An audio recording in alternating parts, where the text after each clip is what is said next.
Tech Support, Tech Terms 1.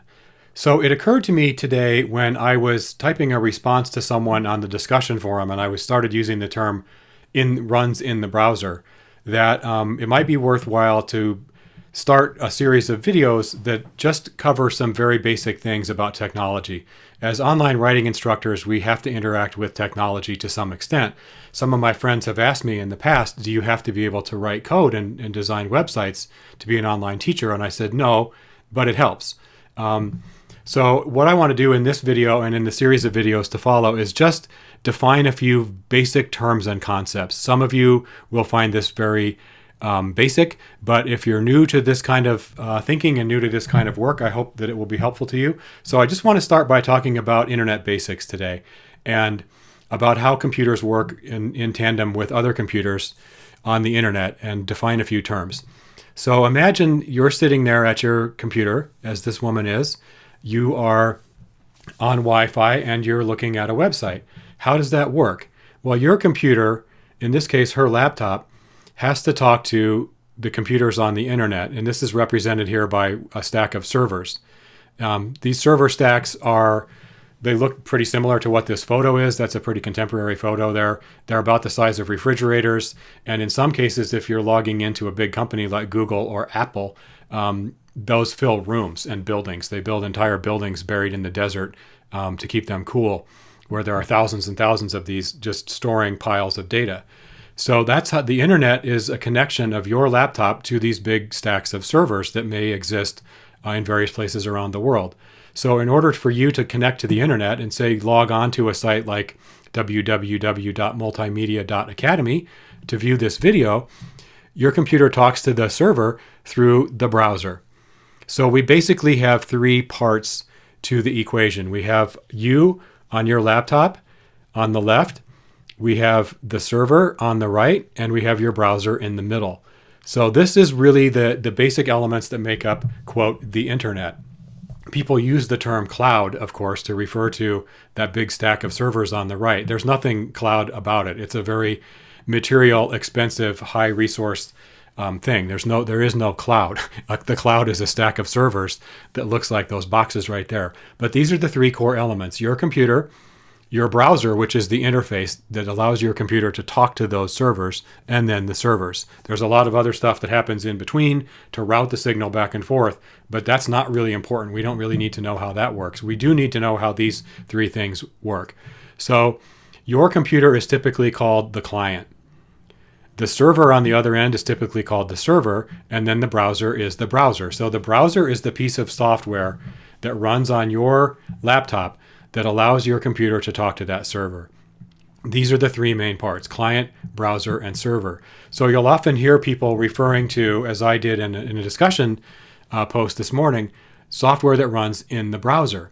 So let's talk for a minute about what that means. Now, when you go to upload, you know the term upload, right? If you upload a photo to YouTube, that file is going from your laptop, the client, up through the internet to the server, right? You're uploading it. We think of it in terms of a spatial metaphor of up and down. So that's upload. Download is the opposite. If you go to a website and download a video or download a piece of software, it's flowing the other direction, right? It's going from the server to your client, to your laptop. So now we have client, browser, and server. We have upload and download. Those are the main terms to really pay attention to. And it's important to kind of think in your mind about where things live, particularly files. For example, you will soon be creating a video. How do you get that video someplace so that other people in the class can view it? Well, it has to be uploaded somehow to a server, and then you have to give people access via a link or a password or some other device so that they can in turn go to the server and get that same file. As long as your file exists only on your laptop, only on the client end, you can see it, but nobody else can. So you need to kind of be able to visualize this whole scenario of client, browser, and server to think about where is the file and how do I provide access to it. So let's look at a few examples. Let's say Camtasia Studio. Camtasia Studio is web screencasting software. You download the software and install it on your laptop. And so that's where the question originally came up is, can I use Camtasia on a Chromebook? Probably not. A Chromebook is not powerful enough to run Camtasia because the software is running on your computer. So it's what's called client-side software.